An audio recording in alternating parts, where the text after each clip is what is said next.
ত্রয়োদশ জাতীয় সংসদ নির্বাচনের আগে প্রশাসনে রদবদল ও নিরাপত্তা জোরদারের সিদ্ধান্ত নিয়েছে অন্তর্বর্তী সরকার। ১.৫ লাখ পুলিশ সদস্য প্রশিক্ষণ পাবেন, ৬০,০০০ সেনা সদস্য স্ট্রাইকিং ফোর্স হিসেবে মোতায়েন থাকবেন। আজ উপদেষ্টা পরিষদের বৈঠকে এসেছে এসব সিদ্ধান্ত। আনোয়ার হোসেনের রিপোর্ট। সকালে রাষ্ট্রীয় অতিথি ভবন যমুনায় প্রধান উপদেষ্টা মোহাম্মদ ইউনূসের সভাপতিত্বে আইন শৃঙ্খলা ও নির্বাচন প্রস্তুতি নিয়ে ২ ঘণ্টার বৈঠক হয়। বৈঠকের মূল দিকগুলো এক ব্রিফিংয়ে জানান প্রধান উপদেষ্টার প্রেস সচিব। এই মিটিংটা খুবই ইম্পর্টেন্ট, ২ ঘন্টার মিটিং ছিল।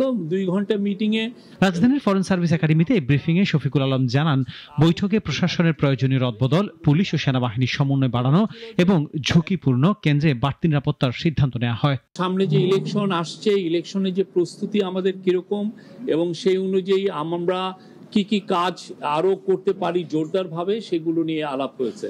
প্রথম ছিল যে কোঅর্ডিনেশন বাড়ানো, আর্মি, পুলিশ এবং গ্রাসরুটের যে লোকাল অ্যাডমিনিস্ট্রেশন, এদের মধ্যে কোঅর্ডিনেশন বাড়ানোর কথা বারবার জোর দিয়ে বলা হয়েছে। বৈঠকে অপতথ্য রোধে জাতীয় তথ্য কেন্দ্রের ভূমিকা এবং পুলিশের মিডিয়া সেন্টার প্রতিষ্ঠার সিদ্ধান্ত হয়। এই সেন্টার প্রতিদিন প্রেস কনফারেন্সের মাধ্যমে আইন শৃঙ্খলার তথ্য জানাবে। প্রেস সচিব জানান, প্রধান উপদেষ্টা জোর দিয়েছেন পুলিশের কাজ জনগণের কাছে তুলে ধরতে হবে। ইলেকশনকে সামনে রেখে আপনারা জানেন যে প্রচুর ডিসইনফরমেশন অলরেডি সার্কুলেট শুরু হয়েছে, সামনে এটা আরো ইন্টেন্সিফাই করবে। তো এইটাকে সামনে রেখে ন্যাশনাল ইনফরমেশন একটা সেন্টার, যেখানে আমরা খুব দ্রুততার সাথে এই ডিসইনফরমেশন গুলোকে আমরা ডিবাঙ্ক করতে পারবো।